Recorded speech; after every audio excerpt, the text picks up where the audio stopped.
Hi നമസ്കാരം. ജോലി സംബന്ധമായ മത്സര പരീക്ഷകൾ ഇങ്ങടുക്കാറായി. പി.എസ്.സി, റെയിൽവേ എന്നുവേണ്ട മത്സര പരീക്ഷകളുടെ ഒരു കാലം തന്നെയാണ് വരുന്നത്. ഇപ്പോഴേ പഠിച്ചു തുടങ്ങിയാൽ നിങ്ങൾക്കും റാങ്ക് ലിസ്റ്റിൽ കയറിപ്പറ്റാം. എല്ലാവർക്കും വിജയാശംസകൾ നേർന്നുകൊണ്ട് ഇന്നത്തെ വീഡിയോയിലേക്ക്. ഒരു കാര്യം പറയാൻ മറന്നു. വീഡിയോ ഇഷ്ടപ്പെട്ടാൽ ചാനലിനെ സപ്പോർട്ട് ചെയ്തേക്കണേ. കേരള സ്റ്റേറ്റ് സ്പോർട്സ് കൗൺസിലിന്റെ ഇപ്പോഴത്തെ പ്രസിഡന്റ് ആര്? ഉത്തരം യുഷറഫലി. യുഷറഫലിയാണ് കേരള സ്റ്റേറ്റ് സ്പോർട്സ് കൗൺസിലിന്റെ ഇപ്പോഴത്തെ പ്രസിഡന്റ്. 1.25 കോടി മലയാളികൾ എന്ന ഗ്രന്ഥം രചിച്ചതാർ? ഉത്തരം ഇ.എം.എസ്. നമ്പൂതിരിപ്പാട്. ഇ.എം.എസ്. നമ്പൂതിരിപ്പാടാണ് 1.25 കോടി മലയാളികൾ എന്ന ഗ്രന്ഥം രചിച്ചത്. ഇന്ത്യ ദേശീയ ബഹിരാകാശ ദിനമായി ആചരിക്കാൻ തീരുമാനിച്ച ദിവസം ഏത്? ഉത്തരം ആഗസ്റ്റ് 23. ആഗസ്റ്റ് 23 ആണ് ഇന്ത്യ ദേശീയ ബഹിരാകാശ ദിനമായി ആചരിക്കാൻ തീരുമാനിച്ച ദിവസം. വൈക്കം സത്യാഗ്രഹത്തിന് നേതൃത്വം നൽകിയതാർ? ഉത്തരം ടി.കെ. മാധവൻ. ടി.കെ. മാധവനാണ് വൈക്കം സത്യാഗ്രഹത്തിന് നേതൃത്വം നൽകിയത്.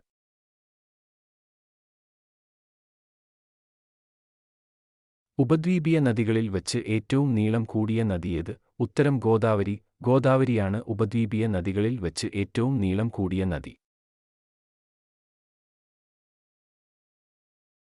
ഇന്ത്യയിൽ റെയിൽ ഗതാഗതം ആരംഭിച്ച വർഷം ഏത്? ഉത്തരം 1853. 1853 ആണ് ഇന്ത്യയിൽ റെയിൽ ഗതാഗതം ആരംഭിച്ച വർഷം. ഇന്ത്യയിലെ ഏറ്റവും വലിയ കൽക്കരിപ്പാടം ഏത്? ഉത്തരം ധാറിയ. ധാറിയാണ് ഇന്ത്യയിലെ ഏറ്റവും വലിയ കൽക്കരിപ്പാടം.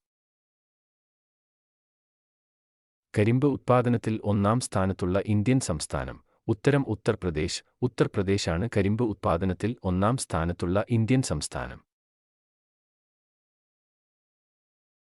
ഇന്ത്യയുമായി വടക്ക് പടിഞ്ഞാറ് അതിർത്തി പങ്കിടുന്ന രാജ്യം? ഉത്തരം അഫ്ഗാനിസ്ഥാൻ. അഫ്ഗാനിസ്ഥാനാണ് ഇന്ത്യയുമായി വടക്ക് പടിഞ്ഞാറ് അതിർത്തി പങ്കിടുന്ന രാജ്യം.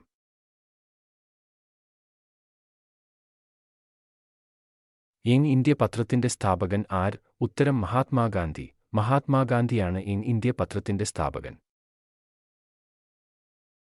ഇന്ത്യൻ ഭരണഘടനയിൽ മൗലിക കർത്തവ്യങ്ങളെക്കുറിച്ച് പ്രതിപാദിക്കുന്നത് ഏത് ഭാഗത്താണ്? ഉത്തരം ഭാഗം 4A. ഭാഗം 4Aയിലാണ് ഇന്ത്യൻ ഭരണഘടനയിൽ മൗലിക കർത്തവ്യങ്ങളെക്കുറിച്ച് പ്രതിപാദിക്കുന്നത്.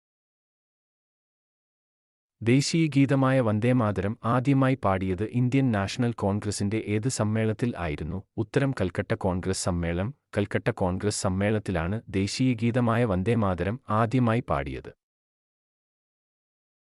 ദേശീയ മുദ്രയുടെ ചുവട്ടിൽ ആലേഖനം ചെയ്തിരിക്കുന്ന സത്യമേവ ജയതേ എന്ന വാക്യം ഏത് ലിപിയിലാണ് എഴുതിയിരിക്കുന്നത്? ഉത്തരം ദേവനാഗിരി. ദേവനാഗിരി ലിപിയിലാണ് ദേശീയ മുദ്രയുടെ ചുവട്ടിൽ ആലേഖനം ചെയ്തിരിക്കുന്ന സത്യമേവ ജയതേ എന്ന വാക്യം എഴുതിയിരിക്കുന്നത്. ഇന്ത്യൻ നാഷണൽ കോൺഗ്രസ് ഗാന്ധിജിയുടെ നേതൃത്വത്തിൽ നടത്തിയ അവസാന ബഹുജന സമരം ഏത്? ഉത്തരം ക്വിറ്റ് ഇന്ത്യ സമരം. ക്വിറ്റ് ഇന്ത്യ സമരമാണ് ഇന്ത്യൻ നാഷണൽ കോൺഗ്രസ് ഗാന്ധിജിയുടെ നേതൃത്വത്തിൽ നടത്തിയ അവസാന ബഹുജന സമരം.